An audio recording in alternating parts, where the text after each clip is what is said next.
Salve, gurizada! Tô começando mais um Capivara Talk. Antes de mais nada, se inscreve no canal, deixa um like aí, segue a gente que não custa nada, beleza? Galera, hoje a gente vai conversar com o Dr. Ângelo Bortoli. O Ângelo, ele é um médico do esporte. Ele é médico da Confederação Brasileira de Escalada Esportiva. Já atua em clubes da Série A de futebol. Hoje ele é médico do Clube Atlético Paranaense. E hoje ele está aqui para explicar para a gente o que é essa medicina do esporte, como que o médico atua, se isso é só para atleta de alto rendimento, se é para o cidadão comum. E é isso. Ângelo, obrigado por você aceitar o convite, cara, participar aqui com a gente. Demorou, mas saiu esse episódio, que a gente já estava conversando já fazia um tempinho, né, cara? E antes de mais nada, queria saber assim, cara, no meu tempo, médico no futebol era ortopedista. O que mudou, quando que mudou e o que é essa medicina do esporte? Bom, obrigado pelo convite, Marcos, Gabriel. Demorou um pouquinho para a gente conseguir agendar essa conversa, mas vai valer a pena, espero. Vai muito. Então vamos lá. A medicina esportiva ela é uma área relativamente nova, né? Na verdade, assim, já existiam médicos atuando no esporte, né? Da ortopedia, da cardiologia, e a medicina esportiva ela veio aí nos últimos 20 anos com uma formação específica, né? Um programa de residência, né? Que é a especialização médica feita para o médico recém-formado e ele se torna especialista em medicina esportiva. Qual que é a grande diferença do ortopedista e do cardiologista, né? É que é um profissional que acaba se envolvendo mais com as outras áreas do esporte, junto com a fisiologia, com a preparação física. Ele tem uma noção de gestão de eventos, gestão de grupo, né? São peculiaridades da área médica dentro do esporte que assim, é um pouco mais de tato que você precisa ter. Lógico que as outras áreas também conseguem treinar isso, mas dentro da formação médica, do médico do esporte, você tem uma prioridade na discussão multiprofissional, né? Tentar entender o que as outras áreas fazem, como você aborda as outras áreas.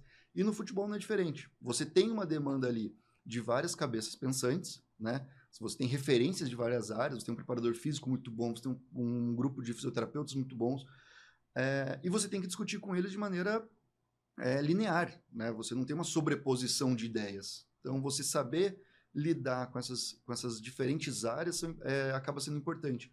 Então, a ortopedia tem seu espaço no esporte, óbvio, né? Por conta de lesões, controle de carga, mecanismos de lesões. Mas a medicina esportiva entra mais como uma área mais clínica, né? É predominante uma área clínica, que vai atender as demandas do atleta e fazer essa ponte com todos os departamentos do clube, né? Seja gerenciamento do grupo ali, né, dos atletas, seja diretoria, seja departamento de fisioterapia, fisiologia, nutrição, psicologia. Então acaba fazendo uma ponte mais clínica com todas as áreas e não exclusivamente do cuidado com a lesão, apesar de a gente também abordar isso na nossa rotina. Isso migra para, vamos dizer assim, quase todos ou todos os tipos de esporte. Independente, vai seguir mais ou menos nessa linha. Isso. Toda modalidade esportiva, né, que você visa o alto rendimento, você tem uma demanda ali de atenção, de cuidado com o atleta que ela é grande. Então, geralmente você tem um departamento multiprofissional, né, ao redor desse atleta. Eu gosto de fazer um comparativo com o hospital. No hospital você chega, você abre uma ficha, você vai ser atendido e o médico vai te direcionar para o que vai ser feito em todas as áreas, seja na coleta de exames, seja no exame de imagem, definição de diagnóstico, uma prescrição. Então, sim, o médico ele vai direcionar, nortear todo o tratamento. No esporte é um pouco diferente. Essa rede de apoio ela gira ao redor do atleta mesmo. O centro é o atleta, né? Enquanto no hospital acaba sendo muito da decisão do médico. Então, no esporte, você tem que comunicar, todas essas áreas precisam se comunicar ao redor do atleta. E todos eles vão ter uma demanda de fisioterapia, de psicólogo, de nutrição. O que muda do futebol para as outras modalidades é a questão do investimento. Então, isso é claro. É gritante a diferença do investimento que é feito dentro de um clube de futebol para outros esportes, principalmente, inclusive esportes olímpicos, né? Que demandam esse investimento, demandam essa atenção, mas acaba, às vezes, não sendo tão proporcional. Então, ela não é tão visível assim, esses departamentos, como é o caso do futebol, que é muito midiático. Cada lesão, aparece em Jornal Nacional, aparece em Globo Esporte, aparece em vários veículos de transmissão, veículos de comunicação, E é muito noticiado, né? Então escancara muito os Sim, departamentos do e futebol. é muita grana, né? Que os caras botam em cada um dos 11, não dos 22, 23. Tem que ser, né? Tem que ser bem comedido. E me diz uma coisa, no futebol, rola treta com o preparador físico, assim? É um cuidado que a gente tem que ter, né? Porque você está num ambiente de muita cobrança, né? Então, é diferente você trabalhar em um local que você não dependa do resultado de outros, né? Que não influencie nas suas decisões, né? Você está num ambiente que é competitivo, ele tem muita coisa em jogo. Uma Copa do Brasil, cada fase de uma Copa do Brasil é muito dinheiro em jogo, né? O próprio valor do jogador, um jogador que recebe um valor X, se ele ficar parado por 2, 3 semanas e perder 2, 3 jogos, é um tanto de dinheiro que vai embora sem resultado. Sim. Então essa cobrança ela é feita diariamente. Só que a partir do momento que você tem um grupo de trabalho muito bem definido, né, com funções bem definidas, e que tem uma coesão de ideias, né, então você acaba facilitando isso e os conflitos são muito menores. Né? Lógico que eu não consigo falar por todas as relações, né, de médico e preparador físico, mas o segredo para justamente evitar isso é um ter confiança no trabalho do outro, porque as responsabilidades elas se somam. Né? Se um atleta está no departamento médico, o preparador físico ele não pode ignorar aquele atleta. E assim como um atleta que está de alta do departamento médico, o médico tem que continuar de olho nisso. E essa conversa dos dois constantes é o que vai prevenir muito conflito. E às vezes essa divisão que é a chave para a condução dos casos, né? Do departamento como um todo, né? Não só dos atletas lesionados, mas para evitar lesões também. Quando você comentou, né? Tipo, por exemplo, num clube de futebol, você fez o comparativo com o hospital, né? O foco vai ser o atleta. Quando você estava na residência, como é que funcionava? Como é que era a logística ali? Quem eram os pacientes? Perfeito. Então, assim, a residência de medicina esportiva, toda residência ela é baseada em algum serviço do SUS. Né? Então, você abre uma residência de ortopedia, de cirurgia geral, de clínica, você vai ter algum envolvimento com o serviço que é oferecido no hospital. A medicina esportiva ela é um pouco diferente, porque ela é dividida em duas áreas, duas grandes áreas. Né? O nome completo da medicina esportiva é Medicina do Esporte e Exercício Físico. Então, aí esse do exercício físico entra justamente no geral dos pacientes, que são os pacientes que se beneficiam da mudança de estilo de vida. Seja o hipertenso, o obeso, o diabético, alguém com algum transtorno de depressão. Então, esses pacientes se beneficiam da mudança de estilo de vida. E esse era o grande foco do programa de residência nosso. Primeiro ano era clínica, parte clínica mesmo, era UTI, geriatria, pneumologia, cardiologia, né? Maioria das especialidades clínicas, emergência. No segundo ano, a gente volta um pouquinho o lado mais para lesão e alguns exames, né? Principalmente exames cardiológicos, ortopedia, reumatologia, um pouco mais para a parte musculoesquelética.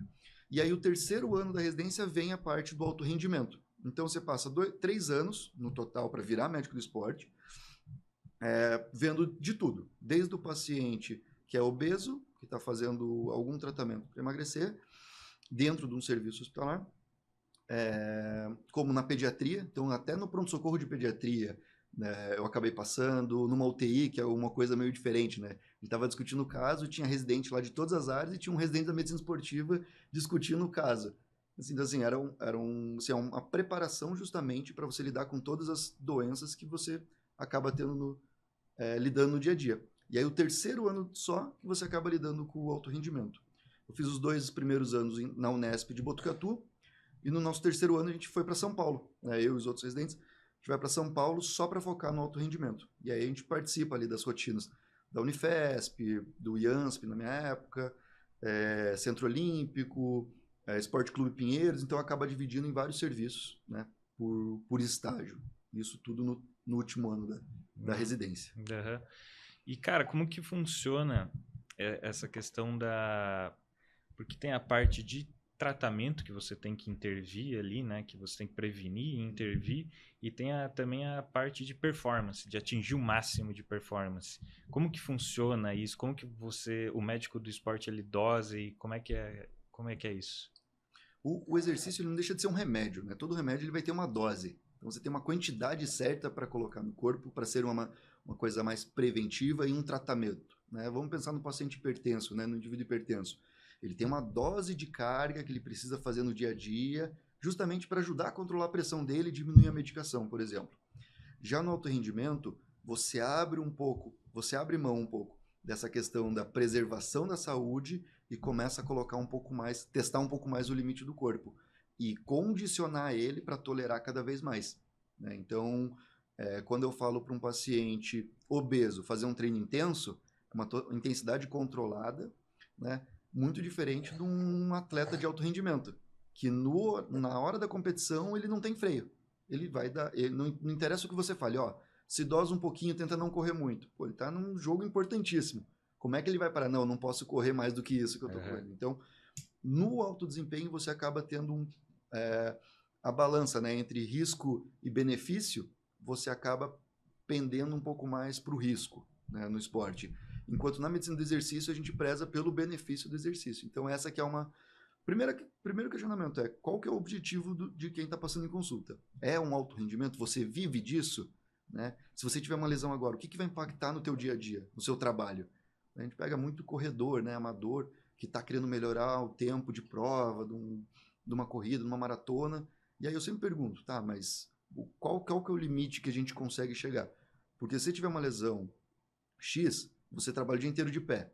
Isso vai te prejudicar? Vai. Então a gente tem que começar a pontuar isso para justamente gerir um pouco a expectativa do paciente também. Porque para ele é difícil. Né? Ele entende que ele tem um desgaste na hora que ele está fazendo algum exercício. E se ele quer competir, se ele é competitivo, ele vai querer sempre cada vez mais. E dosar isso que é o difícil às vezes. Mas no dia a dia a gente consegue lidar bem com isso e controlar a emoção da uma dose de psicólogo junto aí. Cara, vamos mudar um pouquinho.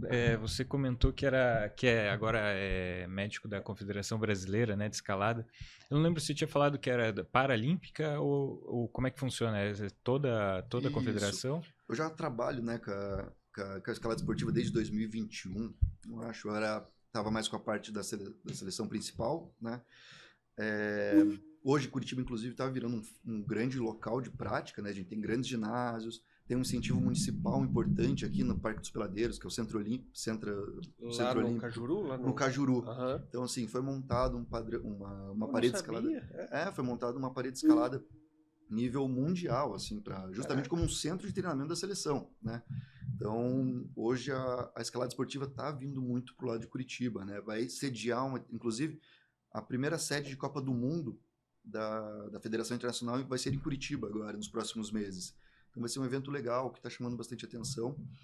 E é uma modalidade olímpica nova. Né? A modalidade em si não é nova, mas a visibilidade que ela teve com as Olimpíadas começou a crescer. E junto com isso veio também a Paralimpíadas, né?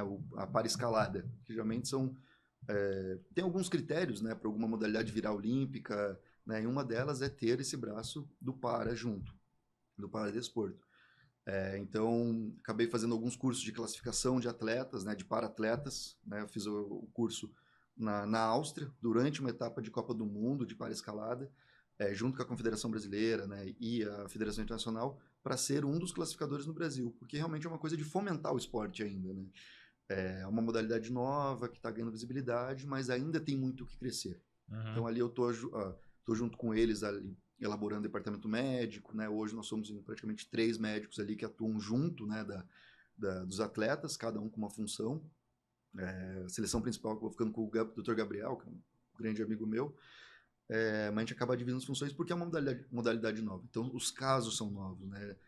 Nós não temos grandes especialistas em escalada esportiva da parte médica no Brasil. Né? Então, é uma modalidade que, dentro da medicina esportiva, é uma das áreas que está crescendo. Diferente de uma cardiologia, que você já tem todas as subespecialidades bem definidas, a medicina esportiva ainda tem um campo ainda de crescimento, assim, que ainda está sendo descoberto ainda os limites ainda que a área pode crescer. E atleta paralímpico de escalada tem? Tem bastante? Tem. Inclusive os melhores, assim, nós já tivemos grandes resultados, né, na escalada esportiva, mas os melhores resultados recentes são, inclusive, de atletas da paraescalada. Né? A gente tem campeão brasileiro, campeão mundial de etapa de Copa do Mundo, né? Pô, que legal. Então, o próprio Comitê Paralímpico Brasileiro já começou a enxergar diferente a modalidade, justamente pelo potencial de medalhas, né, que a categoria representa, né, que o esporte representa. Então, tudo isso, lógico, são passos até para virar uma modalidade bem consolidada, né? Tá naquela etapa inicial ainda de crescimento da modalidade. Mas os melhores resultados internacionais dos últimos anos foram na paraescalada no Brasil. Bacana. E a escalada e a paraescalada, elas estão garantidas para os próximos jogos. Exatamente. Então agora entra aí nova questões de regra, né? Na paraescalada tem uma peculiaridade que são as regras de classificação, porque é você tentar deixar deficiências diferentes, mas de forma equilibrada, né? Você compensar nas regras diferentes níveis de diferentes deficiências ou diferentes alterações funcionais, tentar deixar equilibrada, para ser justo no meio da competição, né? Para não ter uma vantagem excessiva sobre o outro. Então, até essas formulações de regras acabam sendo dinâmicas. Então, não tem categorias diferentes? Tem categorias, né? Você tem as classes. Você tem as classes, que aí você pode ter algumas. A classe de quem tem alteração de força, né? Que tem uma fraqueza muscular importante. Você tem aqueles que têm rigidez articular. Você tem aqueles que têm ausência de membros, amputados. Então, isso é separação. Exatamente. São classes que você tenta separar para tentar deixar um pouco mais equilibrada. Entendi. Né? Mas assim, às vezes é uma coisa muito sutil, né? Você classificar de acordo com a força, quem tem mais, quem tem menos, quem tem mais vantagem, quem tem menos vantagem. Então, essas regras são constantemente atualizadas, né? Não alteradas, mas atualizadas, justamente para tentar deixar um equilíbrio maior na competição. E o tradicional é aquele que os caras saem se matando louco. Cara, você já viu isso? Que a gente tem um amigo que pratica... só que... Quem chega primeiro? Então, a gente tem um amigo que pratica escalada. E a gente foi algumas vezes com ele e tal. Fica se matando ali algumas horas, cara, se sofrendo igual Umas horas. 10 minutos. Tá. A primeira via a gente faz lá, mas, cara, já começa a queimar tudo. Os caras vão no galeto, assim. E quem chegar primeiro... E é os caras monstros ou os magrelos? Não, os caras mais talhados. Não grande, assim, mas os caras fortes. Do CrossFit. Essa aqui é uma coisa legal isso, porque a primeira regra olímpica que teve, né, foi tudo junto. Então, existem 3 modalidades. Uma de boulder, que são paredes de 4 metros que não tem corda. Então, você tem ali o problema, né, o boulder para resolver, que são alguns movimentos, até chegar no topo, né, fazer o top. E não tem corda. E se o cara cai? Daí ele cai num colchão específico para isso. Não mas vai é uma dar altura ruim. de 4 metros que tem que saber cair também. Tem que saber cair. A segunda modalidade é a de corda. Você vai subindo, conforme você sobe, você vai passando a corda nas proteções. Né? E a terceira modalidade, que é a de velocidade, que é justamente essa. É uma parede também. Eu não lembro quantos metros exatamente ela tem, mas ela é levemente inclinada, né, negativa. E aí é velocidade. Quanto mais rápido você subir, melhor. E a curiosidade é que foi a prova mais rápida das Olimpíadas. Porque você tem índices assim, menor que 7 segundos assim, para subir uma parede. Ela é muito rápida. E ela é muito punitiva. Porque se você errar uma mão e cair, você está fora das Olimpíadas. Você está eliminado, praticamente. É uma chance. É cruel. Então, assim, essa é uma das mais que eu gosto de acompanhar bastante, né? Que é a de velocidade. E as outras é por, assim, quem chega mais alto. Você faz a via dificultando, progredindo a dificuldade para... Sim, essa é a da corda, filtrar. né? É da corda, para você ir filtrando. E agora ela já vai ser separada, né? A princípio, a velocidade já está separada, mas a ideia é que cada vez tem atletas específicos de cada uma e o biotipo é diferente. Tem uma foto clássica que eu gosto, que é justamente o atleta da velocidade, é aquele cara da explosão. Então, ele tem uma massa muscular maior, ele às vezes é até um pouco mais pesado, né? Mas ele tem muita força, muita explosão. Enquanto o atleta da guiada, né, que é essa com a corda, ele tem que ter uma relação de peso muito boa. Então, geralmente, ele tem uma massa muscular menor, ele tem uma resistência maior. Então, um padrão diferente também de perfil atlético de cada um. Massa. E é da hora, cara. É legal, vale a pena. Tem no YouTube pra gente dar uma olhada? Tem, né? Tem bastante. Cara, a gente tocou ali o Marcos acabou pincelando ali no assunto Você como médico, qual que é a tua visão em relação ao CrossFit? Porque existe muito mito, né? Eu imagino assim, existe uma propaganda muito negativa de um lado, mas também benéfica do outro. Como é que é essa história? Não, assim, eu não vejo o motivo de demonizar nenhum esporte, né? O que se tem que ter em mente é o preparo, né? A progressão dentro de cada modalidade. Porque se você está parado há muito tempo e resolve jogar futebol, a chance de você ter uma lesão é muito grande. E se você faz uma progressão, né? Tem um preparo físico adequado, conhece o gesto esportivo, né? Não coloca uma carga acima do que você consegue fazer bem, né? Executar bem o gesto, você tem os benefícios do exercício, como qualquer outro. Então, ele não deixa de ser uma ferramenta, né? Para o médico do esporte, toda modalidade esportiva, né, de exercício é uma ferramenta, né? Que tem que saber ser aplicada. Lógico que, eu quero fazer CrossFit de qualquer jeito, né? A pessoa nunca treinou na vida, mas quer fazer CrossFit, ali dentro da própria modalidade, né, com um bom acompanhamento, ela consegue progredir na modalidade, pegando primeiro o gesto esportivo, progredindo de maneira coerente, né, as cargas de treino. Então, assim, não vejo motivo, né, para ficar tão receoso em praticar. O importante é praticar algum exercício, algum esporte, né? Então, mesmo tendo impacto, se você fizer todos os passos, for sempre com um coach, com assistência, vai dar boa. Você consegue se preservar muito bem. O que você não pode é ser muito emocionado. E aí é em qualquer esporte, né? Vamos lá, pega o jiu-jitsu, pega na bike, qualquer um que dá aquela emocionada acima do que ele está preparado para receber de carga, a chance de ter uma lesão, ter algum malefício do esporte existe, né? Mas, assim, tendo esse cuidado, o autocuidado mesmo, conhecendo seus limites, isso não tem problema nenhum. O que eu vejo muito, e isso é bem temeroso, são as academias em que o pessoal ele não faz uso, não é nem de um personal, ele não pega nem o instrutor que está lá e sai metendo louco para talvez fazer uma foto mais bonita, que é o que mais rola. Cara, eu acho que isso machuca pra caramba. Eu já fiz academia e com o personal eu consegui me machucar porque eu estava fazendo exercício um pouco errado. Esse é um detalhe importante, assim, né? Por isso que tem que ter uma valorização do profissional de educação física, né? Lógico que você tem os estagiários dentro de um serviço que estão ali auxiliando, né, os alunos, mas a valorização do profissional de educação física que elabora um treino, né, que consegue entender qual que é a sua demanda, sua limitação ali, aquela dor que você sente, o que consegue ajustar, né? Às vezes até o médico ele consegue ajudar isso, né? Nas minhas consultas, eu às vezes pontuo ali, eu não gosto de fazer, não cabe ao médico do esporte fazer a prescrição do treino, tá? Isso é uma coisa interessante de falar.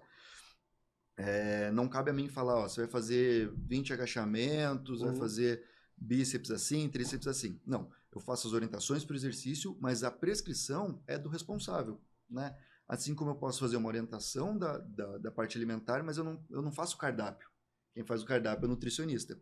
Então, cada um respeitando essas áreas e tendo valorização, né, dessas profissões dentro do seu espaço ali, né? Por exemplo, uma das atuações do profissional de educação física dentro da academia, ela é importante para isso, né? Para conseguir dar esse suporte e prevenir lesões. Porque o menos traumático for esse início de treino, né, maior a chance desse indivíduo continuar ali na modalidade. Seja na academia, renovar uma matrícula, continuar num estilo de vida mais saudável. Tudo isso faz parte do ecossistema que esse indivíduo está entrando, né? Então, ser bem recepcionado e ter uma prescrição adequada faz total diferença. Total diferença. Você tocou num ponto que eu acho bem importante e que às vezes é deixado de lado, que é a questão alimentar. De você ter uma alimentação correta, porque não adianta você ir lá, você quer, sei lá, o teu objetivo é ficar no shape ou emagrecer e não praticar a alimentação que foi dada por um profissional, né? E eu não sei como funciona isso com o médico. Eu vou me consultar com você. Aí você vai entender minha necessidade, provavelmente pedir algum exame, e baseado nesse exame você fala, você tem que comer carboidrato. A parte alimentar, né, existem algumas áreas da medicina, até algumas especialidades, que acabam entrando mais no assunto alimentar, né, de tipos de alimentos. Alguns profissionais até levam mais para o lado de formulação de cardápio, né? eu sou bem pragmático com isso, né? Quem estudou alimentos e e elaboração de cardápio, né? Que é uma parte super importante para qualquer indivíduo que tem um objetivo bem definido, né, no exercício, seja para emagrecimento, ganho de massa, qualidade de vida, é um nutricionista, né? Sim. Então, assim, dentro da consulta, dá para identificar alguns riscos, né, alguns hábitos de risco que esse paciente tem, ou até algumas demandas, seja ele no consumo de proteína, por exemplo, né? Você consegue calcular isso até que de maneira simples, né? Uhum. O nutricionista consegue fazer isso de maneira muito mais fácil, mas assim, durante a consulta você consegue ver algumas demandas que esse paciente tem e fazer pequenos ajustes, né? Mas eu sempre deixo claro para o paciente, né? Que não adianta você gastar rios de dinheiro com suplemento, rios de dinheiro com terapias ali que não são bem estabelecidas, né? E não ter um nutricionista, não ter uma alimentação boa, não ter um tênis adequado para treinar. Então, assim, antes de pensar fora, assim, de ter, deixa eu ver todos os suplementos que eu posso tomar, deixa eu ver todos os remédios que eu posso tomar para emagrecer. O básico tem que ser feito, que é você treinar bem, comer bem e descansar. O descansar talvez seja o mais difícil. O pessoal perde hora de sono por causa de trabalho, filho e tudo mais, então... Mas, assim, se a pessoa tem um objetivo bem definido, o básico ele tem que fazer, que é pelo menos se alimentar bem, treinar bem e descansar. E aí muito desse resultado vem às custas disso. Depois você começa lapidando os outros itens que merecem atenção, né? Por exemplo, a parte de suplementação, que você tem que saber o que você vai passar, porque não é todo suplemento que vai funcionar para todo mundo, nem para toda modalidade. Então você não precisa encher a pessoa de suplemento para ela ter um bom resultado. Entendi. É tipo você trabalhar uma área do corpo que ela não vai usar na modalidade dela, né? Exatamente. Tipo, você... Massa.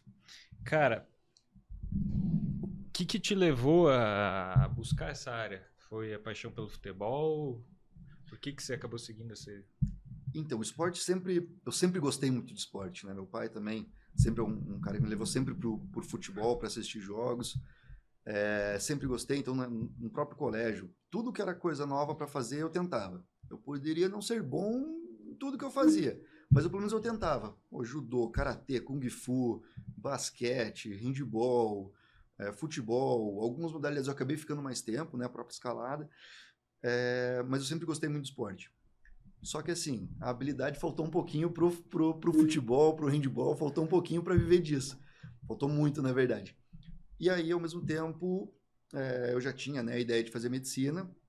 E desde que eu entrei na medicina, eu queria conciliar a medicina com o esporte. E na minha cabeça, o caminho mais fácil era aquele.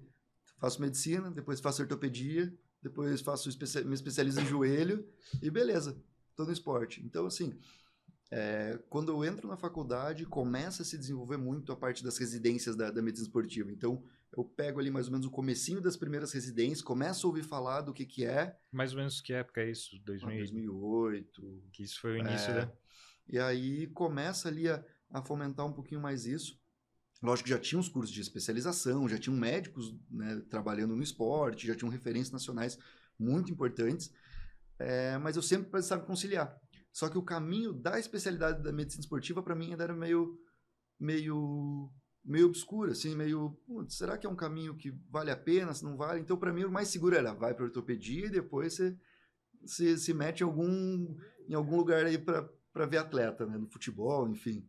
Né? Mal sabia a dificuldade que era para começar nisso. Mas... É complicado para entrar? É complicado porque você tem num país que você tem 40 clubes de futebol de primeira divisão e segunda divisão, né, de duas prateleiras, né, Série A e Série B, você tem ali em média, vamos lá, cada equipe principal de 2 a 3 médicos por clube. Né? Então você tem ali 120. E 120, daí tem os médicos da base e tudo, você tem uma gama ali, coloca no máximo ali 4, 5 num clube. Né? Lógico, tem clube que tem mais, tem clube que tem menos. Mas em média é isso, 5 num clube. Então, no universo de número de médicos formando, que gostam do esporte, é uma coisa muito fechada. Né? Ainda tem um pouquinho de ser assim. E é uma coisa que eu nunca imaginei também. Eu queria ir para o esporte, mas eu nunca imaginei que, principalmente quando eu estava na residência, que você vai caindo um pouco mais na realidade de mercado, entendendo um pouco mais. Falei, talvez eu não vá para o esporte, talvez eu vá para a área mais de qualidade de vida, mudança de estilo de vida, que é o que a gente tem maior número, né, de demanda de pacientes. Pelo número de atletas e número de obesos no mundo, o número de obesos é muito maior, infelizmente. Então, assim, parte de mercado mesmo, né, o atendimento, e é uma área que eu gosto, mudança de estilo de vida é uma área que eu gosto bastante. Então, eu comecei durante a residência a focar muito nisso. Vou mais para qualidade de vida. Tratamento de doença crônica, dor crônica, hipertenso, diabético, obeso. E aí, no final, acabei tendo a chance de vir para o Atlético Paranaense em 2021. Termino a especialização e já venho para o Atlético Paranaense. Né? Coincidiu de... E de futebol foi ele o único ou você... Então, eu termino a residência em 2021, janeiro de 2021, fevereiro eu estava de férias, e aí eu já começo no Atlético Paranaense em março. Né? Eu já recebo o convite quando estava terminando para fazer parte do processo seletivo. É um clube que faz processo seletivo, não tem muito aquele QI, né, da dedicação, então uma coisa... Por isso que me assustava um pouco. Porque no esporte, para mim, era isso. Se eu não tiver um padrinho, alguma coisa que me traga para algum lugar, eu não vou conseguir entrar. E ali não, foi um processo seletivo, fui chamado para fazer um processo seletivo, não conhecia ninguém dentro do clube, né? E aí entro no Atlético Paranaense, fico 2 anos, aí depois eu vou para o Cuiabá, daí é um contrato também de full time, né? Eu fico integral no clube, eu vou para lá já com essa proposta de ser o médico do clube, só para a equipe principal. Então manhã e tarde eu estava lá, viagem, reunião, conversa com comissão técnica, com todo mundo, né? Tava lá no dia a dia do clube, junto com outro colega, Dr. Johnny, que estava comigo no meio período. E aí agora eu volto para cá. Nessa temporada eu volto para o Atlético Paranaense, volto para Curitiba, né? Umas questões familiares, tudo, ficar longe de casa. Sou de Curitiba, né? Minha esposa estava aqui. Então a ideia foi voltar para Curitiba. E vocês acompanham os jogos? Sim. Tem que ir? Geralmente, assim, inclusive no Atlético, tanto na base quanto no profissional, sempre vai ter médico no campo, né? Nas categorias principais ali da base, né?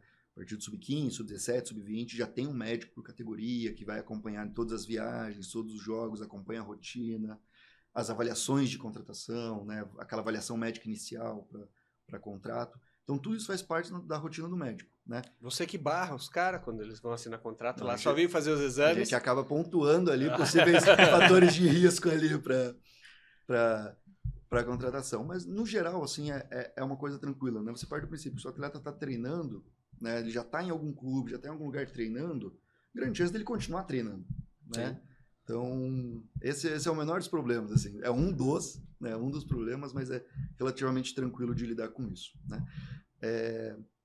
E aí as viagens, todas elas, um médico vai junto. Sai do CT junto, pega o avião junto. Vocês revezam tudo. Só um? Geralmente só um. Físio, tem clube que leva 2, tem clube que leva 1. Depende da demanda, depende da diretoria, depende da parte financeira do clube, que é caro, né? Uma viagem para jogo. Uhum. Tem muito clube que praticamente o dinheiro para competição, assim... vem um pouco da CBF, o valor da CBF para hotel, passagem, enfim, mas às vezes o clube tem que colocar mais um dinheiro para levar o restante da comissão, né? Às vezes são delegações de 50, 60 pessoas. Fora baú, material, uniforme, chuteira. A gente leva, toda viagem que tem, a gente leva praticamente uma clínica de fisioterapia junto, né? Para atender os atletas durante a viagem. É uma função, hein, bicho? Isso é 2, 3 vezes por semana. Então. Isso quando não tem viagem casada. Você emenda uma viagem, um jogo na quarta, fora de casa, e vai jogar domingo fora de casa. Dependendo do lugar que você tá, acaba nem compensando voltar para a cidade. Treina em outro lugar, treina na cidade que você jogou, viagem no dia seguinte. Uhum. Então tem muito disso, né? Principalmente essas viagens de Sul-Americana, Libertadores. Tem clube que tem um avião fretado, que facilita bastante, né? Mas se não for fretado, você acaba tendo que emendar uma viagem na outra. E ano passado, se eu não me engano, a gente chegou a ter 5 jogos fora, seguido. Caraca. Então, assim, era estadual, Sul-Americana e Copa do Brasil. Não lembro se era Copa do Brasil ou Copa Verde junto. Tinha uns intervalos maiores, a gente conseguia voltar para Cuiabá, mas a gente ficou 5 jogos sem voltar, sem jogar na Arena Pantanal. Nossa. Só pingando de um lugar para o outro, toda hora. E é sempre escala, assim? Tipo assim, você chega lá e vê, putz, vou ter que viajar semana que vem, ou como é que é? Geralmente um combinadão? Geralmente é um combinado, né? Porque dentro da medicina, são poucos médicos que são full-time, né, integral dentro de um clube. A maioria faz ali, tem um rodízio, né, entre os médicos, né? A minha ida para Cuiabá foi um pouco diferente por conta disso, porque eu estava disponível à disposição do clube, né? Tanto para a parte organizacional quanto para viagem, treino, mas mesmo assim a gente revezava, a gente tinha uma escala de revezamento. Porque diferente do futebol, diferente dos outros trabalhos, né? Quem trabalha no futebol entende um pouco disso. Que você é uma profissão que você não tem final de semana e você não tem feriado. A tua folga é segunda-feira, quando tá todo mundo trabalhando, você tá de folga às vezes. Porque final de semana tem jogo, sábado e domingo tem jogo. Feriado, putz, se tem feriado numa quinta-feira e tem jogo no sábado, você não vai dispensar todo mundo para ir embora para jogar. Então, assim, até a carga horária é um pouquinho diferente, assim, da rotina. Mas você não concentra com eles também, não? Viagem, depende do clube. Viagem do clube.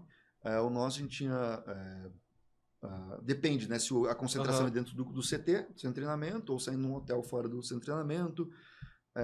Às vezes a gente coloca um limite de horário para o médico estar na concentração, o médico e físio na concentração, um limite de horário. Em viagem a gente fica 100% do tempo com o elenco. Inclusive, por algum motivo teve que dividir o elenco no meio por conta do número de assentos no avião. Volta uma parte da delegação e o médico sempre vai estar junto. Um responsável pela delegação e o médico sempre andando junto. Então a prioridade é que o médico vá junto com os atletas. Entendi. Então... E quando o atleta toma um carrinho no meio de campo, a tua sensação é que tomaram um gol? Então, na verdade não é nem o carrinho, porque o carrinho é trauma. A minha maior preocupação, assim, eu não consigo mais ver jogo de futebol, assim, tendo aquele prazer de, nossa, hoje eu vou sentar um domingo para assistir um jogo de futebol e aproveitar. Não, hoje a minha visão pro futebol eu começo a perceber o lance, o jogador que estava correndo e colocou a mão na coxa e não correu mais, eu já nem presto atenção na bola, fico prestando atenção no jogador.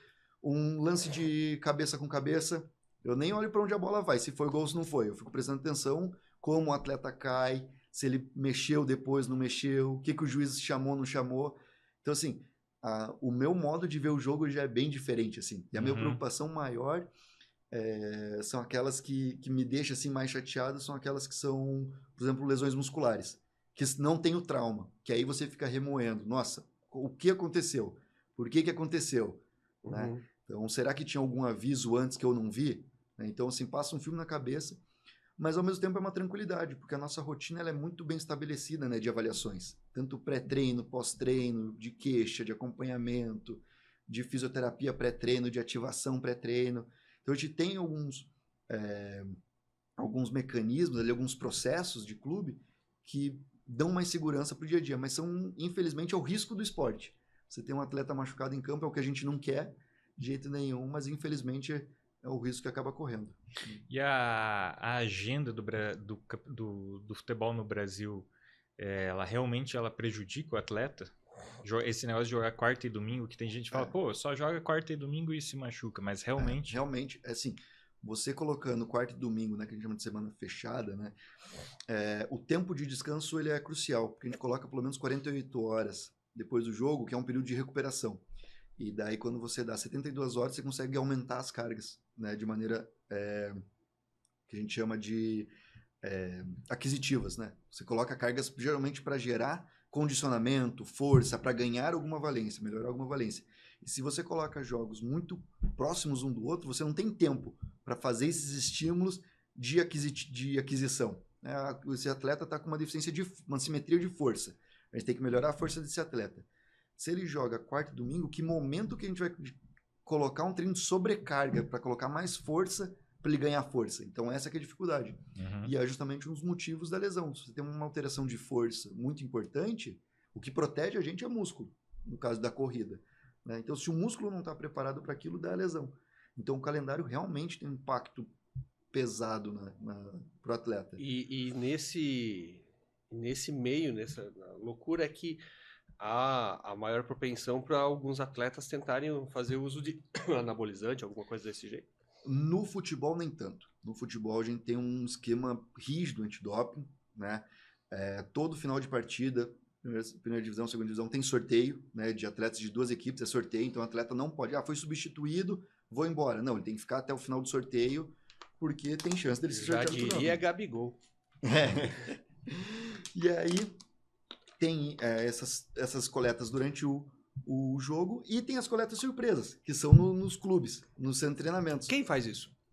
Tem uma agência ABCD, que é uma agência governamental de controle de antidoping. Os caras Então, surgem com o pé na porta lá, agora é a hora de mijar. Exatamente. Eles têm uma, pelo menos uma no ano surpresa. Né? Que o cara bate na porta, tá todo mundo aí, tá treinando, beleza. Pô, quero 10 atletas para não é um testar. só. Não. Geralmente nessas surpresas são mais atletas. Né? Às vezes é uma lista bem definida, às vezes é uma lista já pré-definida, né? Tem alguns casos, né, não necessariamente de futebol, mas tem casos de suspeita, né, que já existe a suspeita, então você vai atrás de casos pontuais. Mas no futebol ela é muito mais... Os atletas já são muito mais cuidadosos. Né? Comparado com outras modalidades, talvez do futebol seja o atleta que mais tenha receio do doping comparado com os outros. Porque ele sabe do impacto que é isso. E é tudo, né? Porque esses tempos eu vi alguém que tinha tomado um chá para gripe, não sei o quê, e isso cai também porque tem algum ativo dele. Exatamente. Para ser doping, né, a gente coloca 3 critérios, né? A gente não, né? Tem a Agência Mundial Antidoping que comanda isso, né? Mas ele tem que ser contra o fair play, tem que desses 3 tem que ter 2 itens, né? Ir contra o fair play, causar um dano à saúde do atleta e melhorar artificialmente o desempenho. Então, tendo 2 desses itens, ele já entra como doping. E aí, você tem uma lista, né? Todo mês de setembro eles lançam a lista para o ano seguinte. E essa lista é constantemente alterada, né? Incluindo e retirando algumas medicações.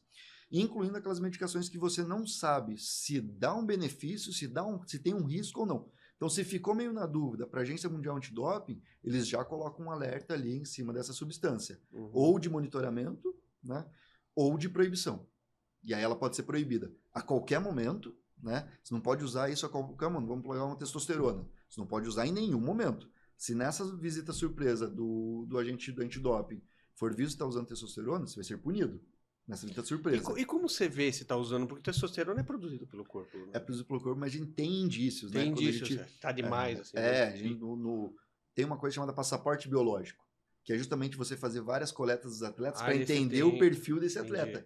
E essas pequenas variações que podem ocorrer têm indícios de uso, além da detecção da substância própria. Né? Hoje, a capacidade de detecção desses testes ele é muito forte. Assim. É coisa de uma gota em litros de diluição.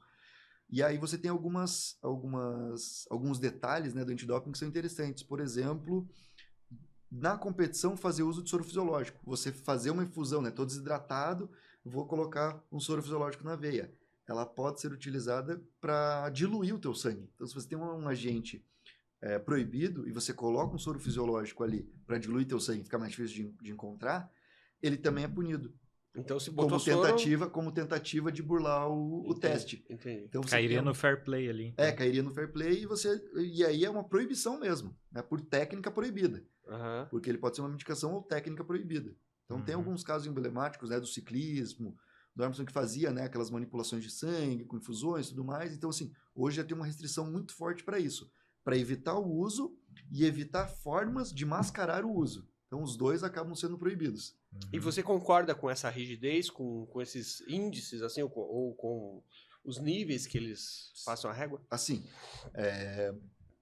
o que tem que tomar cuidado é que existem muitas substâncias que realmente causam dano ao atleta, que existe o risco, né? Não é certeza que ele vai ter um problema por conta daquilo, mas existe o risco. Né? E você banalizar isso acaba sendo complicado. Por quê? O esporte ele é uma vitrine. Todo mundo se espelha em um atleta, todo mundo se espelha, né? Todo mundo quer assistir a Copa do Mundo, hoje todo mundo quer ser um atleta, um jogador de futebol, né? Você vê muitas crianças querendo ser jogador de futebol, né? Dependendo da fase que tá. Hoje a Fórmula 1 voltou, né, a ter uma visibilidade grande por conta do Bortoleto. E assim, você acaba sendo vitrine, espelho para muitas crianças, né? Não só crianças, né? Adultos no geral que são competitivos, querem competir, e aí gera aquela dúvida, será que tá usando? Será que não tá usando? É lógico que tá usando, se ele tá usando eu vou usar também. E aí começa uma questão muito que foge um pouco do controle, né? Eu prezo muito pela segurança do atleta, né? Eu prezo muito por isso. desde a parte cardiológica, pulmonar, hormonal, ortopédica. O quanto eu melhorar a longevidade desse atleta na modalidade, quanto mais tempo ele ficar ali em boas condições naquela modalidade, melhor para ele. Do que eu ter um atleta que tem uma sobrevida ali de 5 anos na modalidade, depois tem que aposentar por algum problema que teve. Né? Então você tem modalidades que não seguem tanto as regras do antidoping. Né? Você tem ali algumas competições, tipo, vamos lá, fisiculturismo. Você tem regras próprias, né? Futebol americano, né? Acho que pode usar anabolizante, se eu não me engano. É que nos Estados Unidos tem um pouco diferente, porque eles têm uma agência antidoping própria. Então as regras acabam sendo um pouquinho diferentes. Cada entidade esportiva, né? Ela responde a alguma entidade antidoping. Por exemplo, CBF, ABCD e Agência Mundial Antidoping. Então essas regras elas podem variar. A quantidade que é encontrada no sangue de algumas substâncias podem variar, né? Então, tudo isso depende muito de qual agência a gente está falando, né? Assim, tem um exemplo clássico, né, que a gente tem é o caso da Rússia, que a própria agência russa foi permissiva com alguns casos. Né? Era uma coisa institucionalizada. Mas daí fica aquele questionamento. Nas Olimpíadas, os russos ganharam 100% das medalhas? Né? Não, alguém ganhou dos russos. Os russos estavam dopados. Então, aí entra um outro questionamento. Exatamente. Né? Então, assim, até onde vai, né? Até onde vai? Será que todos que usam ganham? Né? Todos os atletas que usam algum tipo de medicação proibida, enfim, que seja doping, será que eles realmente são muito bons e ganham tudo o que eles fazem? Não necessariamente. Né? Então, não seria interessante ver uma competição só de dopados? Existem alguns autores ali dentro da medicina esportiva, não só da medicina esportiva, mas alguns pesquisadores que meio que falam assim, let the game be dope, né? Libera tudo e vê o que vai dar. Só que entra numa questão ética, porque você está potencializando riscos. Sim. Né? Você não tem mais o risco inerente ao esporte. Você está simplesmente liberando tudo para o que o atleta quiser fazer. Lógico que o risco é dele, né? Vai ser dele. Mas você está fechando os olhos para problemas muito graves. Né? A gente tem um índice hoje de jovens ali tendo infarto, né? Complicações graves por conta de uso de alguns anabolizantes, e vem aumentando. Sim. Há uma preocupação dentro da medicina esportiva, a atenção com um anabolizante, que é justamente isso.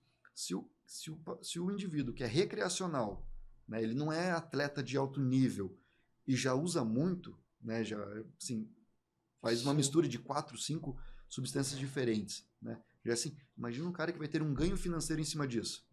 Né? O cara vai ter um patrocinador bancando ele se ele for bem na competição. Né? Ele é competitivo. Fisiculturista volta e meia empacota cedo, né? Por causa disso, tem alguns casos. E aí uma coisa do uso, que todo mundo me pergunta, mas é seguro ou não é seguro? Como é que é? É difícil você falar que é seguro. Né? Mas eu uso, mas eu faço acompanhamento com o médico. Mas é difícil o médico ele não vai poder te falar, não, acompanha comigo que eu te dou 100% de garantia que vai ser seguro. Isso é muito difícil. Mesmo porque hoje os comitês de ética, de pesquisa, né, com anabolizantes, eles são muito restritos. Por que você vai induzir um paciente a ter uma dosagem suprafisiológica, acima do normal, um paciente saudável, ter uma dosagem muito acima do normal, sabendo dos riscos que existem, os riscos já são documentados, né? Por que você vai causar nesse paciente? Né? Será que existe uma ética por trás disso? Os comitês de ética tendem a segurar um pouco mais esses trabalhos. Então, a maioria dos trabalhos envolvendo ganho de força e algum tipo de testosterona, você vai ver no paciente grande queimado, no paciente idoso, fraco, que já tem algum tipo de sarcopenia, né, de fraqueza muscular, no paciente com alguma imunodeficiência, que realmente tem uma fraqueza, é um paciente com câncer. Então, você tem estudos específicos para certas populações, né?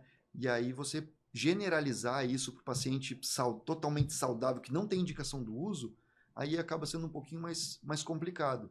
Né? E a maioria dos artigos hoje tem muito mais literatura do que tinha antes, mas é um tema bem difícil assim, do dia a dia. Assim, e muito paciente procura. Só que a forma de lidar com isso acaba sendo muito diferente entre profissionais. Né? E eles chegam na cara dura assim, ó. Me receita uma droguinha aí que... Chega, assim, até para a parte de agendamento. Já pergunta, se eu agendar ele vai me passar? Não. Já deixa pra indicado. secretária? Já chega pedindo, assim. E aí, não é um erro também do paciente, porque ele está acostumado a ver aquilo. Hoje você vê em mídia social, né? Hoje você vê, de certa forma, a abertura do tema falando de forma bem explícita, né? Com protocolos e protocolos de hipertrofia, protocolo de emagrecimento.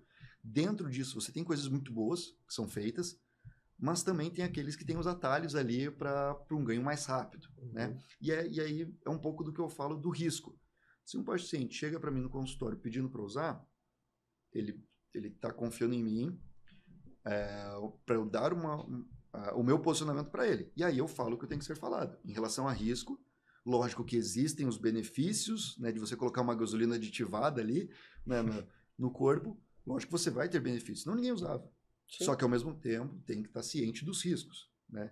E que muitas vezes eles não vão compensar, né? Mas também tem pacientes que vão usar de qualquer jeito, então você não passa, também ele dá um jeito de comprar em algum lugar. Né? Compra uma vagabunda. Tem de tudo, assim, na rotina tem de tudo. E se nota, principalmente no consultório atendendo particular, que isso está crescendo muito, essa procura, essa busca, você acha que isso está virando uma bola de neve? Hoje, assim, eu vejo que tem um número grande de pessoas querendo fazer o uso, né? Mas, ao mesmo tempo, tem muita gente, e aí eu discuto também com outros, às vezes alguns alunos, né? Sobre isso, que esse público que vem, por exemplo, principalmente de redes sociais, é um público que já está olhando só para aquilo. Mas o público fora das redes sociais, que não está preocupado com isso, também é um público gigantesco. Então, hoje no meu consultório eu consigo filtrar bem isso, né? Tanto a parte de atleta de alto rendimento, atleta amador, atleta recreacional, que só quer ali jogar seu tênis no final de semana, quer pedalar no final de semana, mas também aquelas pessoas que buscam uma mudança de estilo de vida sem mais medicamentos, né? Porque às vezes já vem tomando ali remédio para pressão, 2 remédios para pressão, a insulina, algum remédio para ansiedade, e o que ele menos quer é mais medicação. E ele está ciente do risco, porque ele já tem uma hipertensão de base, ele já é diabetes, já teve parente que teve problema do coração, então ele vem um pouco mais querendo soluções não tão medicamentosas. Né? Então hoje, na minha rotina, eu consigo filtrar, mas ainda tem muito disso, né? Do impulso do paciente querer usar. Que às vezes ele chega, marca, e ele quer saber o que eu tenho para falar. E aí eu faço esse jogo com ele, de falar ponto positivo, ponto negativo. Muitas vezes ele acaba realmente partindo para o lado sem a medicação e eu priorizando. Você não vai gastar com medicação um valor astronômico de medicação e suplemento para a gente fazer o básico. Então vamos fazer o básico. Depois você me fala como é que foi teu resultado. Quais são os erros mais comuns assim do pessoal que vai tentar ter uma vida mais saudável? Eles já chegam achando que semana que vem vai estar tudo bem? Assim, para mim, primeira coisa são as restrições alimentares malucas, assim. Eu quero emagrecer. E aí, do nada, começa a cortar tudo que é alimento, começa a fazer entrar em déficit calórico, né, que a gente chama, né? Começar a perder consumir menos calorias, mas de uma maneira não tão inteligente. A maioria das consultas que você vai num nutricionista, por exemplo, você vai achando, nossa, eu vou comer menos. Mas não, o cardápio que é montado, às vezes você come mais do que você está habituado em volume de comida, mas de uma maneira muito mais inteligente. Com uma densidade calórica muito melhor. Né? Então, você comer não sei quantas calorias num Big Mac, você consegue distribuir isso numa refeição muito melhor. Né? Então, primeiro passo é esse. O segundo, achar que já é atleta. Não, agora eu vou voltar para jogou tênis 15 anos atrás. Não, agora eu vou voltar a jogar tênis. E já começa a jogar 3 vezes na semana e acha que é atleta. E aí você começa a ter as consequências. Uma dor ali, uma dor aqui. E ela vai te tirar do esporte logo, logo. Aquilo que você estava motivado para fazer, a consequência disso vai ser te desmotivar. Né? E outro erro que eu vejo, e aí é uma crítica para colegas médicos, né? É uma coisa que eu gosto de falar também, que toda doença crônica, né? Todo indivíduo que tem uma indicação de fazer exercício, vamos pegar o caso clássico do hipertenso, né? Ele tem uma indicação de fazer exercício. Se for pegar as diretrizes, os guidelines mundiais, vai estar lá mudança de estilo de vida. Só que na faculdade de medicina você não aprende o que é esse exercício físico que o hipertenso tem que fazer. Você vai no consultório, talvez vocês já tenham passado por isso, você vai ter que fazer alguma atividade física. mas quais desses médicos orientaram para você o que fazer, quanto fazer, como fazer, qual fazer? Eu sou testemunha viva. Eu sou hipertenso e nunca me falaram nada disso. Entendeu? E assim, às vezes ele vai falar, ó, você tem que fazer exercício, não pode ficar, não pode ser sedentário. Mas ele te ajudou a falar o que você tem que fazer, te deu opções, ele te orientou, você tem que fazer exercício moderado. Porque hoje a diretriz fala isso, né? Uma minutagem, lá 150, de exercício moderado. Mas ele te orientou o que é o exercício moderado? Como que você vai fazer isso? Então aí eu acho que é um erro também da parte da área da saúde, né? Principalmente da área médica. O pessoal da educação física, também da saúde, já está, calejado de ver isso. E essas orientações eles fazem diariamente. Só que a parte médica, que é uma parte de tratamento, né, além do medicamento, não é feita. Então, assim, para mim isso é um erro dentro da medicina mesmo. Né? Você não ter um médico explicando o que é. E para mim é uma coisa básica, que essa orientação não era simplesmente para o médico do esporte fazer. Era uma explicação que o endocrinologista saber orientar o exercício básico, pelo menos a parte básica, do que o paciente diabético tem que fazer. O que o cardiologista, o tipo de exercício, quanto de exercício, o que de exercício o paciente tem que fazer para o paciente hipertenso. Lógico que, de maneira geral, muitos já estão vendo mais essa questão da mudança de estilo de vida, mas ainda falta muito, né? A avaliação pré-participativa. Hoje a gente tem casos ali de morte súbita no esporte, né? Não só no alto rendimento, mas alguns casos ali em academia, mal súbito, né? Não por conta de parte de medicamento, né? Mas parte cardíaca mesmo, né? Cardiológica, que ela é evitável de maneira relativamente simples, né? Com alguns exames pré-participativos. Isso tinha que estar inserido dentro da rotina médica de qualquer um. Porque se você orienta dentro daquela doença que você trata, vamos pegar lá dentro da psiquiatria, depressão. Se existe uma indicação de você fazer exercício para tratar aquilo lá, para auxiliar no tratamento, o que o psiquiatra tem que fazer para pelo menos não perder esse paciente e ele começar a fazer um exercício? Uma avaliação pré-participativa, saber orientar pelo menos o básico para não perder esse paciente. Né? O idoso, tem que fazer algum exercício. Aí vai para uma atividade e vai fazer natação. Será que é o exercício melhor? Será que não é? Mas é um idoso que não consegue subir dessa escadinha, né?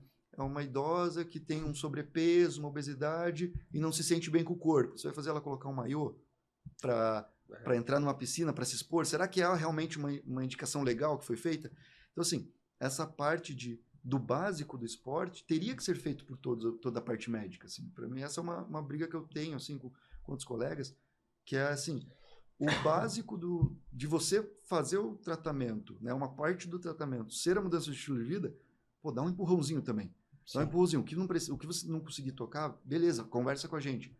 Mas pelo menos esse empurrãozinho é legal. Orientação básica, assim, que às vezes falta. Né? Show de bola. Tem mais alguma coisa para perguntar, Marcão? Claro. E esse ano o Atlético sobe de volta? Sobe. Sobe? Sobe. Certeza?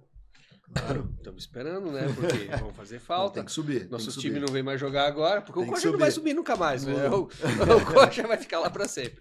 Não, tem que subir. Agora, esse ano, infelizmente, né, o rebaixamento, mas agora não tem para onde correr. Te chamaram, né, agora? Agora. Não, eu não tenho tanto poder assim, não. Poder. Mas renovou bastante, né, o Atlético. Troca. Assim, sempre quando tem algum período assim de maior turbulência, você acaba renovando, né? Isso não é exclusivo do Atlético, né? Isso, o perfil de jogo, de jogo, né? De uma Série A na Série B acaba sendo diferente, o perfil de atleta. Para você é mais casca grossa, né? Série B por causa dos gramados. Então, a limitação de gramado é uma briga interessante, né? Porque hoje você tem gramados muito bons, naturais, mas você tem gramados naturais muito ruins. Né? Então, muito na Série B em especial. Série B, estadual, até nas primeiras fases da Copa do Brasil, você tem uma limitação importante e você coloca um risco a mais para esses atletas. Né? Uma entorse de tornozelo, né? Então, assim, hoje está numa discussão grande sobre gramados, né? Mas ainda falta uma padronização desses gramados para diminuir esse viés, né, do campo no jogo. Lógico que o time está mais habituado com o seu gramado. Isso é fato, né? Isso é fato. Mas lá fora você já tem uma padronização importante. Você vê muito técnico, né, vindo de fora, né, da Europa para o Brasil achando estranho isso, porque lá existe um padrão mínimo de gramado, independente da competição. Se é uma competição oficial, né, da UEFA, né, existe um padrão mínimo de gramado. E aqui... Aqui se dá uma olhada no Paranaense, você pega cada coisa, exatamente. né, bicho? E tem que jogar, né? Não tem o que fazer. E tem que jogar, tem que jogar. Mas você vê a perspectiva com bons olhos? Você acha que, cara, que essa discussão ela vai chegar algum dia a algum ponto aqui no Brasil ou não? Assim, é uma discussão que ela é mundial, né? Porque hoje você tem nos Estados Unidos ali uma discussão grande, né, igual no Brasil, mas do sintético, programa natural, por exemplo, no futebol americano. Né? Você tem alguns estudos sendo feitos comparando as duas. Porém, é muito difícil você bater o martelo sobre lesão ou não, porque os times não treinam iguais, as quantidades de treino não são iguais, o tipo de treino de força não é igual, a parte preventiva dos clubes não são iguais. Então, você comparar um time com o outro é você comparar maçã com pera. Você tem números, mas a que condições aqueles números foram feitos, aí é um pouco... Você pode ter uma divergência muito grande de informação. Né? Você pode ter uma metodologia que seja muito à base da força, da academia. Você pode ter uma metodologia que é muito à base do campo, né? De treino com bola. Né? Então, até isso interfere muito, porque também não existe uma regra assim, o certo para prevenir lesão é isso, né? Porque senão não tinha atleta machucado. Sim. Se existisse uma fórmula mágica, quem tivesse a fórmula mágica seria o clube que não tem lesão nenhuma, né? E você tem clubes que realmente têm números melhores, né? A gente vê no final do ano aquelas recapitulações de lesões, de tempo perdido, né? Você tem clubes que acabam tendo uma temporada melhor comparado com eles mesmos em outras temporadas, mas às vezes a metodologia é a mesma e mudou a temporada. Então, assim, um ano fazia tudo certo. No ano seguinte já não está fazendo certo, mas a metodologia é a mesma, o processo é o mesmo. Então, você tem muita variável ali para falar. E é engraçado, tá lembrando do meu time lá do Inter, quando eu tava com... Era o mesmo time, tava com o Kudê e os ajudantes do Kudê. O troço não ia, cara, eles cansavam em 15 minutos. Só saiu o departamento lá de médico e fisioterapeuta e preparador físico, mudou tudo. Voltou o Paulo Paixão lá, o troço... E é isso que eu falo um pouco de metodologia, né? E assim, às vezes a parte do departamento de saúde e performance, ela é muito mais, às vezes até enxugando o gelo, né? Com aquilo que é colocado para os atletas ali, porque você acaba tendo que pensar num mecânico que tem que consertar o carro andando, né? Então, assim, você parar um elenco para ficar tratando todo mundo a todo momento é muito difícil, porque você precisa jogar, você precisa ter elenco competitivo. Sim. Né? Não adianta só tirar e colocar qualquer um para jogar. Então, é uma dificuldade.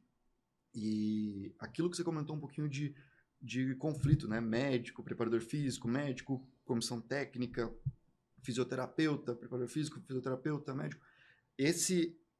Essa comunicação que é chave no processo, né? Porque se eu faço um diagnóstico de alguma lesão, essa lesão vai ter que ser investigada de onde veio, certo? Então, espirra em outras pessoas.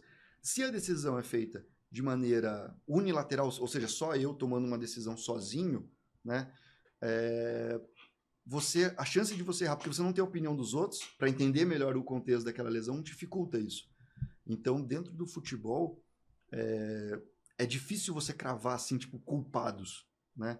Porque é uma coisa, assim, muito multifatorial. Muito multifatorial, assim. E seja de comissão técnica, seja de processo do clube, seja de profissionais que mudam, é muito complicado, assim.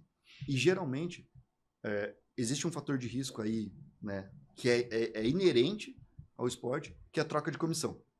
É um ponto crucial. Por quê? Sai uma metodologia e, de repente, entra outra metodologia. Ou entra com o pé no freio, justamente porque deu problema, então você fica um pouco mais... Você não arrisca tanto, então dá essa sensação de segurança. Ou você troca toda a metodologia, impõe seu modo de trabalho, e é inerente você ter um risco de lesão. Isso a gente sabe, isso é fato. E aí que vem esse cuidado de manipular, né, saber lidar com as cargas do dia a dia ali. Por isso, assim, dentro da medicina esportiva, no clube, é muito gestão de pessoas. Praticamente todas as áreas dentro de um clube faz gestão de pessoas. Para saber comunicar com todo mundo e chegar sincronizar as ideias porque o resultado ali acaba sendo o jogo. Você trabalha para o jogo, para o atleta e jogo e treinador. Né? Então, essa sincronia de informações que é importante. Tomada de decisão também, né? E tem atleta chinelinho que só quer receber no fim do mês e ficar no departamento médico? Tem, assim, Tem? dentro do futebol tem de tudo. Conta pra Dentro nós. do futebol tem de tudo. Tem aquele atleta que não reclama de nada, tem um atleta Que esconde. que esconde, né? Tem o que tem medo de perder espaço, né? Que não fala porque tem medo de perder Daí espaço. o cara vai no sacrifício lá. Tem cara que não fala, que não quer ficar fora de treino de jeito nenhum. Tem o cara que quer só jogar. Então, assim, você tem vários perfis diferentes. E é por isso que é difícil. Sim. Porque entre eles têm que se resolver também. Porque se um não corre, o cara do lado vai ter que correr por ele. Então, existe uma cobrança entre eles sobre isso. Né? Existe uma comissão da diretoria sobre isso. Existe uma comissão da cobrança da comissão técnica sobre isso. Departamento de performance. Pô, mas por que não está performando? Vocês não estão fazendo trabalho direito, então? Não estão conseguindo colocar o cara para correr? Então, de novo, é o ambiente ali que tem que estar redondo para o resultado chegar. É o efeito cascata, né? É o efeito cascata. Se uma pecinha está fora uma engrenagem ali está meio solta, você prejudica o conjunto todo. E aí envolve ali desde o massagista, do roupeiro, da logística de viagem, do horário que está servida a comida. E não é só pensando no conforto do atleta. Porque muita gente fala isso. Mas gasta tanto em jantar pós-jogo. Não, mas é porque tem uma questão logística, tem uma demanda que existe. Tudo é pensado assim. O futebol no Brasil não é recente. Então, tudo que acontece no futebol ali do dia a dia é tudo pensado por um motivo. A chegada é por essa porta, a saída é por essa porta, a avaliação é assim, o comunicado é assim, a avaliação antes do treino é assim, é tudo por algum motivo, assim. Justamente para tentar fluir o melhor possível e evitar esses problemas pequenos, assim, sabe? Ruídos que podem alterar essa engrenagem funcionando. E hoje vocês conseguem antever uma lesão, assim, com muito mais facilidade? Tipo, falar, cara, esse cara não pode jogar por uma semana, senão ele vai... Hoje a gente, dentro das avaliações, isso muda de clube para clube, né? Aqui a gente tem uma rotina de avaliação pré-treino, né? Aqui não, mas no futebol brasileiro existe uma rotina de avaliação pré-treino que tem marcadores. Então você tem sinalizações ali, dentro das avaliações, seja de coleta de exame de sangue, por imagem de termografia, por avaliação de força, de salto, uma rotina de avaliações do atleta com queixa ou sem queixa, né? Depende do que ele está sentindo na hora, que a gente consegue colocar os alertas. Opa, segura esse daqui, porque ele já está no máximo. A gente compara as métricas deles da semana passada com as métricas agora. Opa, está no limite aqui, ó, 2 semanas já muito, muito sobrecarregado. Então a gente tem marcadores que a gente diminui o risco. Mas essa é a pergunta de $1 milhão. Você tem um atleta com queixa. Você deixa ele ir ou você tira ele do jogo? Se ele for, ele pode machucar. Mas ele também pode fazer o gol do título. Mas quem vai bater o martelo vai ser a comissão técnica. Acaba a parte núcleo de saúde, né? Ele acaba dando a opinião dele, né? Uhum. Se há um veto assim, um jogador bateu a cabeça e não pode jogar amanhã. Não, daí é um veto médico, não tem o que falar. Não tem o que falar. É uma questão médica, né? Inclusive tem um protocolo da CBF hoje de trauma de cabeça, né? Que é um pouco mais rígido e permite uma substituição. Mas existem aqueles casos que são mais limites, que tem que pesar o risco-benefício. Qual que é o risco desse atleta ir para esse jogo? Qual que é o risco desse atleta jogar o jogo inteiro? Né? Você dá o diagnóstico e aí... Discute todo mundo junto, né? Mas lógico, depende do momento, depende do que está precisando, se o jogador quer, se o jogador não quer. Tudo isso engloba parte da decisão, né? Então, você tem decisões que são unilaterais, né? Que é uma decisão médica, de fato, né? Um jogador que está com o joelho machucado. Às vezes são decisões mais óbvias. Essas são as mais óbvias, né? Agora, o problema são as decisões que ficam ali meio no limiar do dá, não dá.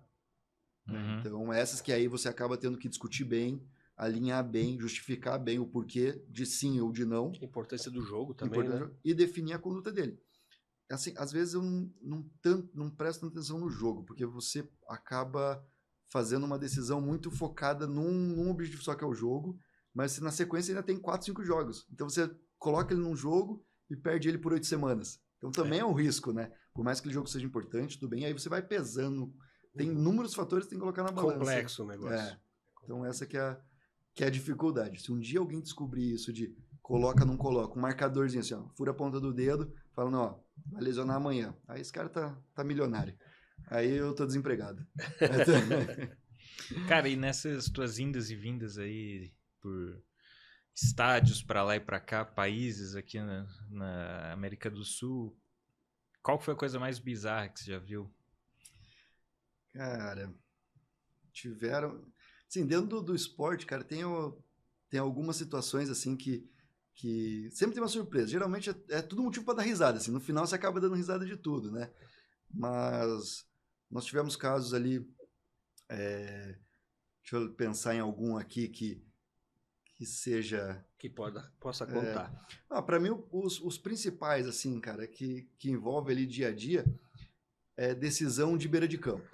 Essas são as que mais geram, assim, algum tipo de turbulência e a gente acaba rindo depois, porque, assim, a decisão para o médico vendo, às vezes ela é muito fácil, mas para o jogador que está em campo, não é tão simples assim. Fala assim, cara, você vai ter que sair, você não tem condições de continuar jogando. Por exemplo, um trauma de cabeça.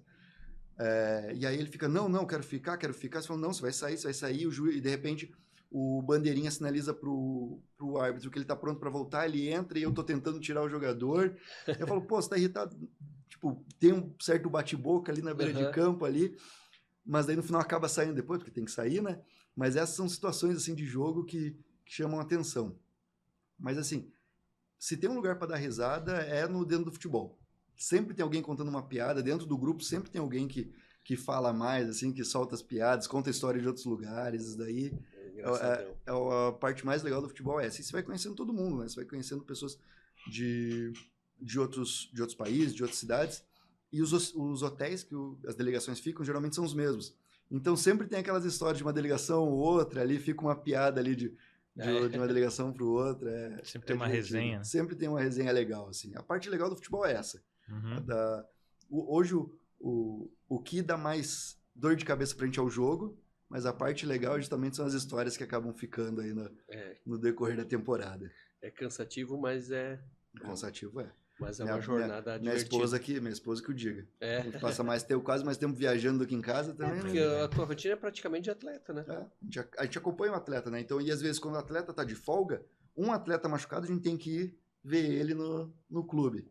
Então, assim, às vezes a nossa folga, férias é um exemplo. Se na última rodada alguém machuca, alguém tem que ficar tratando esse cara, já para a temporada seguinte. Porque você não tratar uma lesão é pior do que... Então, se você aumenta esse cara não jogar no que vem, tá lesionado de novo. Então, até isso a gente tem que pensar. Nossa folga, geralmente, a gente só tem folga se não tem ninguém tratando. Se tem alguém tratando, a gente também não tem folga. Teve vezes que a gente já emendou, assim. Ano passado eu cheguei a emendar alguns dias, assim, sem uma folga plena, assim, sem compromisso. Liberdade, né? Ângelo, doutor Ângelo, muito obrigado pela tua participação, cara, foi muito massa o papo. E eu acho que o principal é principalmente mostrar esse lado da medicina esportiva em como conduzir, né? Como agregar as outras disciplinas e conduzir o paciente, seja ele um atleta, mas principalmente o paciente comum, né? Do dia a dia, cara. Foi massa pra caramba, né, Marcão? Doutor, se alguém quiser se consultar com o senhor, como é que faz? Como é que acha? Tem o Instagram da clínica, né? @clínica Monviso, né? Pelo meu Instagram também pode entrar em contato, né? dr.dr.angelo Bortoli, né? E aí a gente consegue, pelo Instagram principalmente, contato direto com a minha secretária, aí já consegue agendar a consulta. Show de bola. Obrigado mais uma vez, hein? Obrigado pela conversa. Valeu. Valeu. Foi massa.